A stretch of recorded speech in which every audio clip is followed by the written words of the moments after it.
ও আচ্ছা, 10 টাকা তাই না?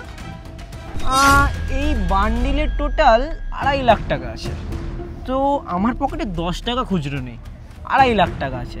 আর শুধু 2.5 লাখ টাকা বলে না, আরও আছে। কোথায় গেল? এখানে আরও 1 লাখ টাকা আছে, মানে টোটাল 3.5 লাখ টাকা।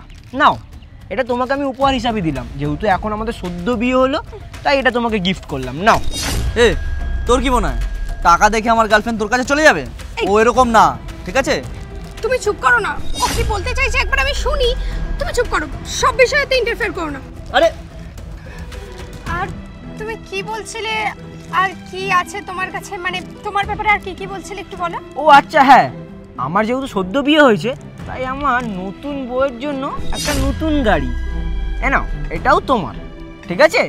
আর তুমি যদি চাও কাউকে কিছু দিতে হবে, তাহলে তুমি আশেপাশের লোককে এই 1 লাখ টাকা দিয়ে কিছু মিষ্টি খাইয়ে দেবে।